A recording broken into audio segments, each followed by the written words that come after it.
On today's show, it's a rookie preview. What does Malawatch's potential mean for the Suns' future? Where does Rasheer Fleming fit in the Suns' rotation? And will Kobe Brea truly end up being a steal? All that and much more on this edition of Locked On Phoenix Suns.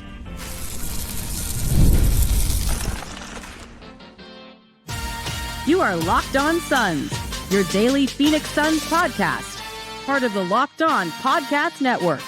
Your team every day. What is up, and welcome back into Locked On Phoenix Suns. My name is Benjamin Garcia, host of the Ben Garcia Show mornings, Monday, Wednesday, and Friday on YouTube at 7 a.m., and a credentialed Suns media member. Thanks for making Locked On Suns here your first listen on this beautiful Monday or Sunday night, however you may be watching, wherever you may be listening. We appreciate you doing so. Don't forget, Locked On Suns is free and available on all platforms, including YouTube. So click that follow or subscribe button to do what thousands, dare I say millions of Suns fans have already done, become an everyday and get locked on to the Phoenix Suns.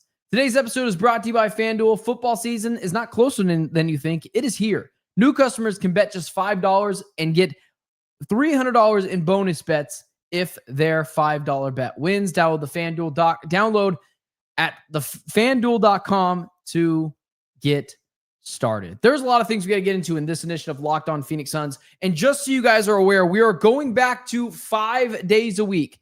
The 3-day-a-week break that we were kind of doing, you needed a break from me. I missed you doing it 5 days a week, but I just wanted to give you some time.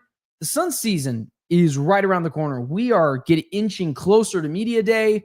Preseason is right around the corner. And with that being said, we are going from 3 days a week back over to 5 days a week for the Phoenix Suns. So you will see us here Sunday through Thursday, Monday through Friday, whatever. Same difference here on Locked On Phoenix Suns. And so I thought, now that we are back into the swing of things, or at least we're getting back into the swing of things, it's still the preseason, it's still the off season, but it doesn't mean we're not in regular season form. And so I thought to myself, what if we started to talk about the rooks?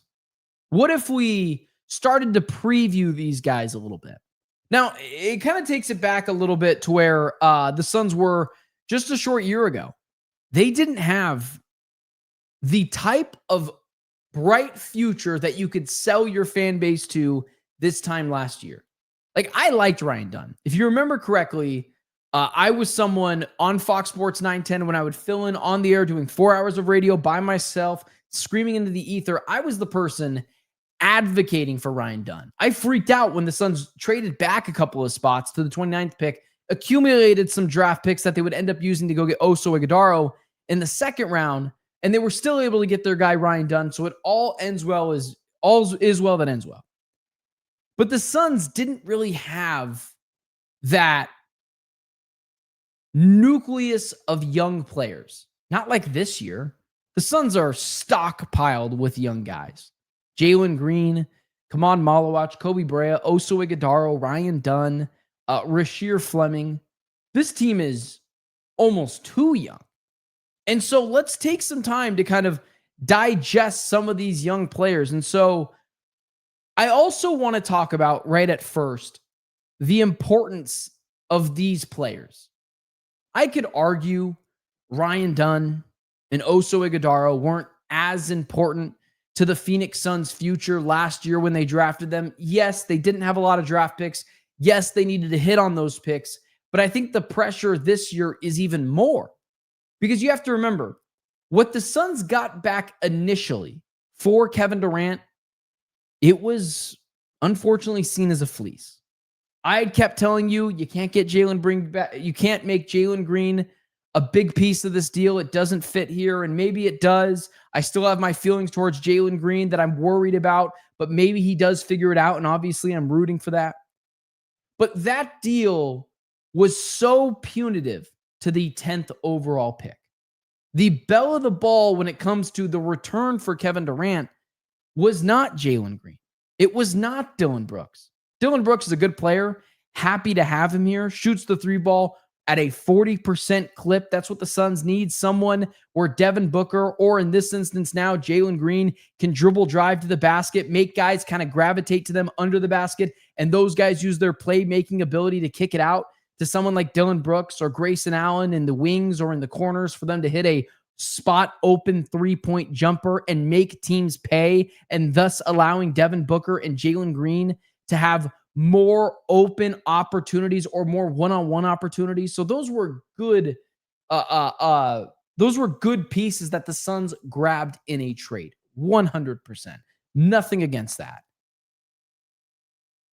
But the number 10 overall pick, along with what they did with the 5 second-round picks, there is a major importance to those. We'll get to Kaman Malawatch in just a second. What do we have to see from him? What are some things he needs to work on? At what point do we think we could see him potentially taking over the starting job, if at all? We can get to that. But in order to understand how big of it is of a season for those 3 players, we have to lay the groundwork. And getting back Kaman Malawatch in the deal, it was okay that you got back the 10th overall pick. You kind of were hoping maybe you could get future first-round picks. That obviously didn't happen.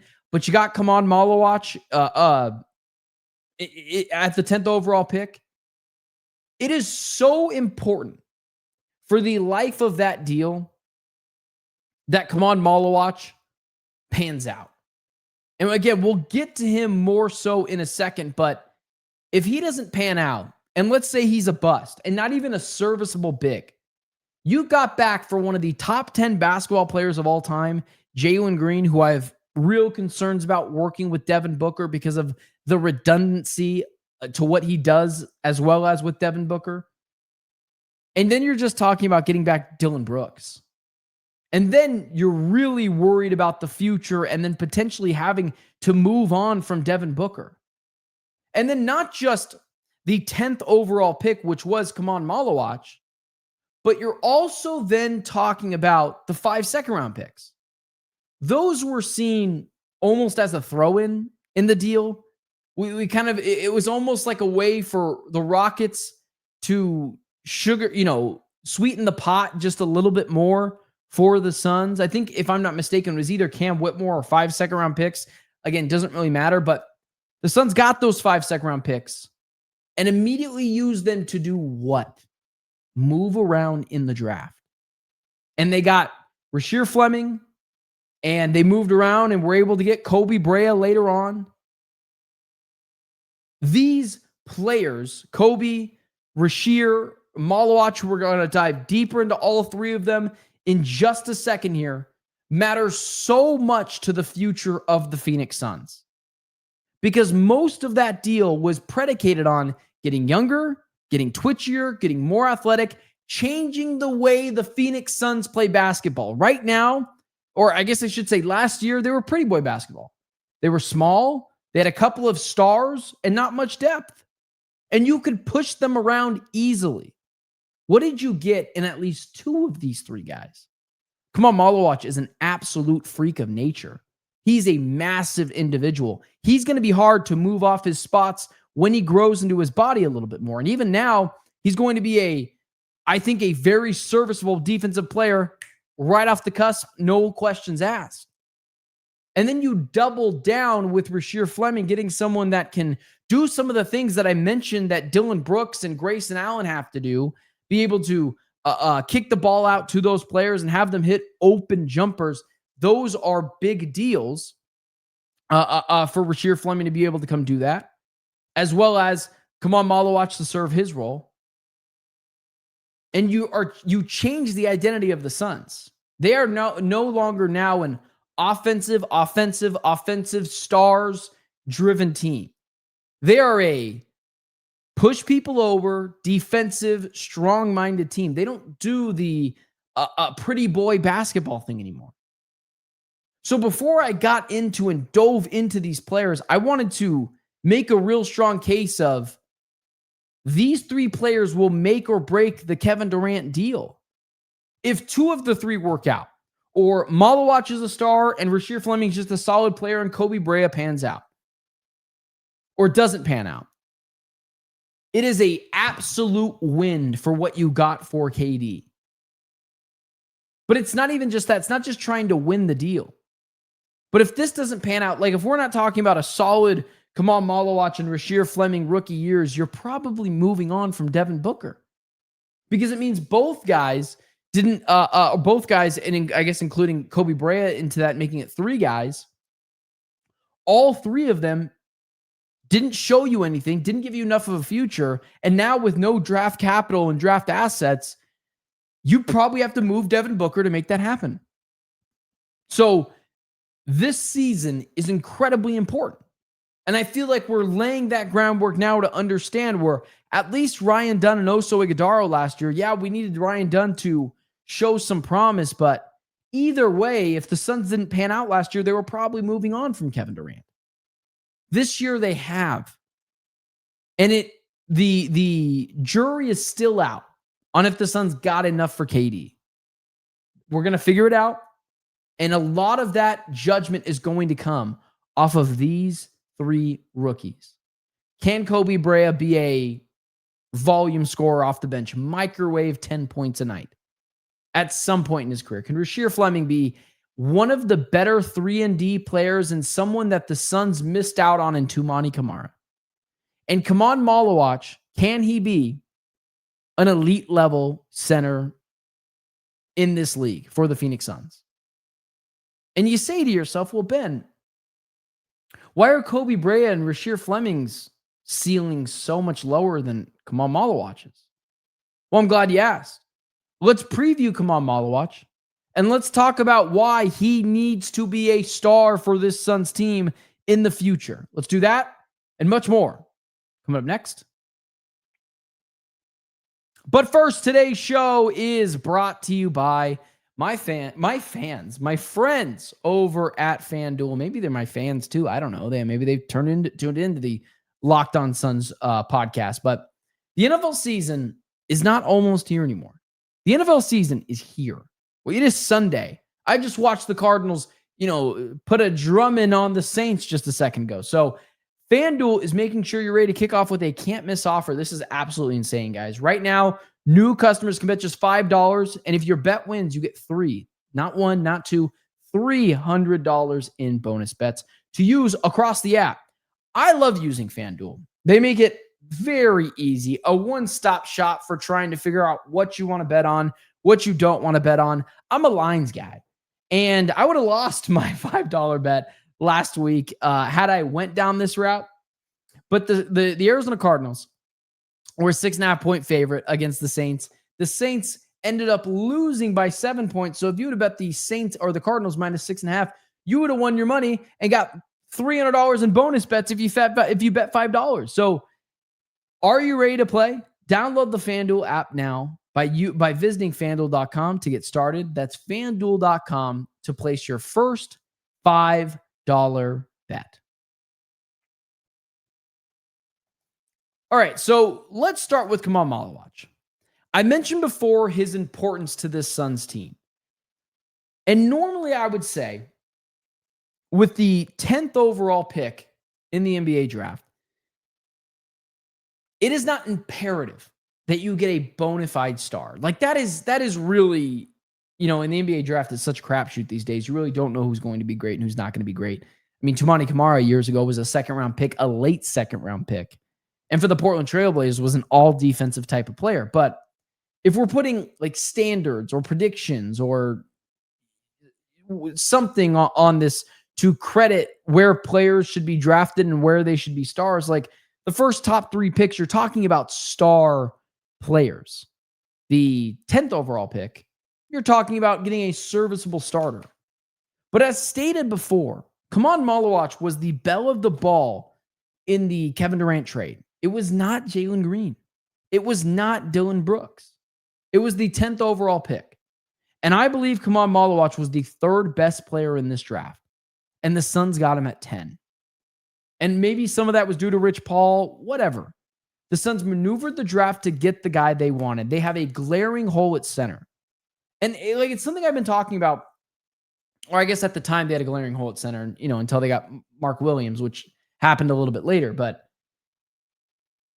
I mentioned this 3 years ago, 2 years ago, whatever. Every one of you Suns fans who, great everydayers were trying to tell me the point guard position was the biggest thing of need. No, it is not. I'll keep beating this drum till I'm blue in the face. But the Suns haven't needed a point guard in a while. It is a positionless basketball league now. You give the ball to your best stars and you let them to create the offense. That's what they're going to do with Devin Booker this year. Well, that's not the best thing to do with Devin Booker. Well, what's a better, at this point, what's a better option? You want to go get another point guard and start Jalen Green and Devin Booker and another small player? Then you're just the Suns from last year. You're too small and getting bullied. And not to mention, Devin Booker is better than all the other point guards on the market right now at dealing with at holding on to the basketball, handling it, finding guys open, playmaking. Kaman Malawatch, the number one place right away where he could add a strong presence immediately in game 1 of 82 against the Sacramento Kings. He can be a defensive showstopper. This is why I wanted Kaman Malawatch. Because there's a thing also in the NBA, I think it's in all sports, getting cheap points, scores, or runs if we're talking baseball. In baseball, it's, can you have that guy that might strike out 200 times a year but hits 40 home runs? Those are cheap runs. Those are easily digestible. In the NFL, Tyreek Hill is this way. Can you have a guy that just gets over the top of DBs, you save a bunch of plays in your playbook, and you go 3 plays, 74 yards for a touchdown? In the NBA, cheap buckets for me is catching easy lobs around the rim. And that's where Kaman Malawatch comes into play. Offensively, this is immediately where he becomes a bona fide starter in just this one phase. Clearly, Mark Williams is going to start right away. The Suns haven't had a lob threat even since before DeAndre Ayton. DeAndre Ayton was kind of that guy, but he wasn't dominant at that. Can Kaman Malawatch be like what Derek Lively was to Luka Doncic, what Daniel Gafford was to Luka Doncic? Get cheap buckets around the rim because Booker or Jalen Green are getting double teamed down low and they flip the ball over their head. And because of Kaman Malawatch's freak athleticism, can he offensively put those buckets down? I believe he can. But if we're talking about as well as what's one thing offensively that he can work at, he's got to have a better game. He's got to have better touch around the rim.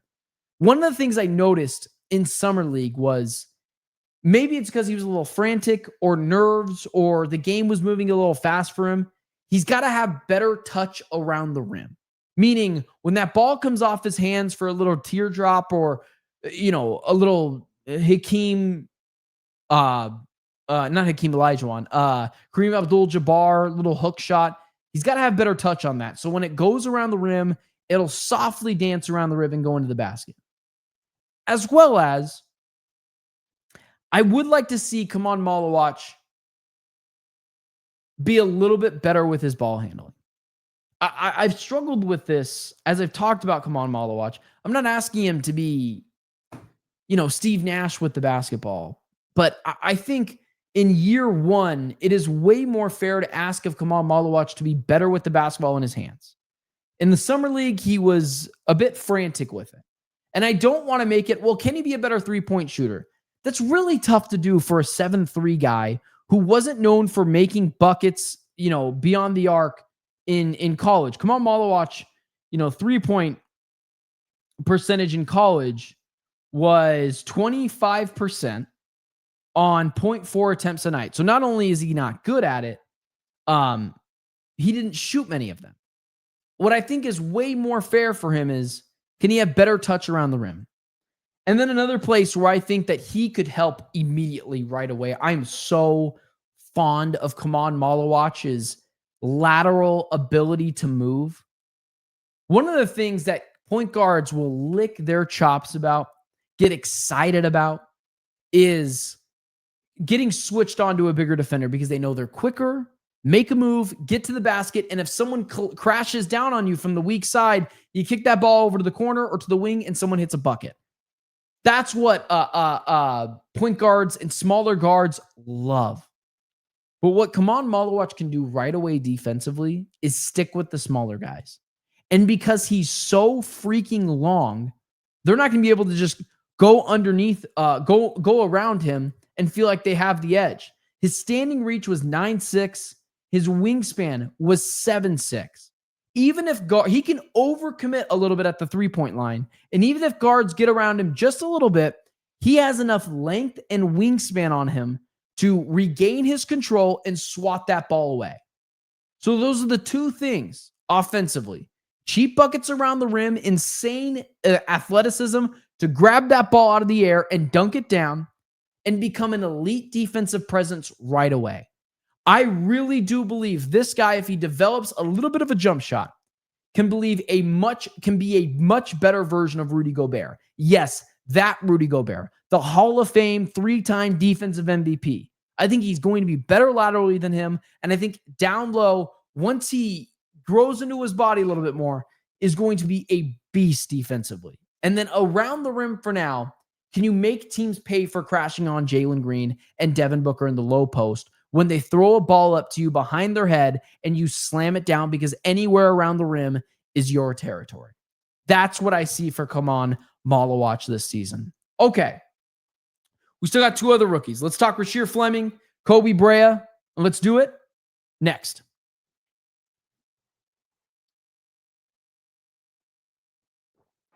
All right, let's talk about our guys, Rasheer Fleming and Kobe Brea.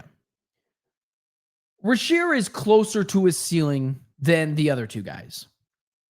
Maybe Kobe Brea as well is probably the same. Maybe Kobe Brea is a little bit higher, but Rasheer Fleming is closer to his ceiling than Kaman Malawatch is. But Rasheer Fleming is 21 years old, 6'10", 232 pounds, 7'5" wingspan. This one is really simple. Can you shoot the ball from three-point land effectively to the point where maybe you're better than Ryan Dunn offensively, and then defensively become one of the better defensive players in the NBA? Because if Rasheer Fleming can come out this season in the draft and be someone who is a good defender immediately and shoot the three ball at a very effective clip, I believe you're going to see him the most out of all these three rookies this year. I mean, think about it. Here's why Rasheer Fleming is going to be the most featured player this year in the Phoenix Suns rotation. Look at Kaman Malawatch. Look at his position. It's Kaman Malawatch, Mark Williams, and Nick Richards. If Kaman, and there's a chance that Malawatch isn't ready for the bright lights of the NBA because he's 18 years old. He hasn't been playing the game that long. He's got to grow into his body a little bit more. He's got guys there. And because of his not super superb offensive ability, he might need some time to develop. Rasheer Fleming is the complete opposite. There's no one at the power forward position that really worries you, especially outside of Ryan Dunn. Who else is playing that position? Nigel Hayes-Davis? I think the Suns would lean towards their younger player that they drafted. Can Rasheer Fleming come out right away and shoot 38% from three and be a serviceable defender?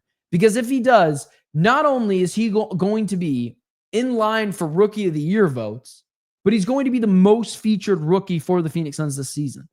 He is closer to his ceiling. He shoots the three ball pretty effectively. He's got a 7'6" wingspan, 6'10" nearly as a player. He's going to get more playing time than the other two guys simply because supply and demand. And he has a chance to immediately show out for the Suns. And if he does, he could supplant Ryan Dunn in the starting lineup or Dillon Brooks in the starting lineup.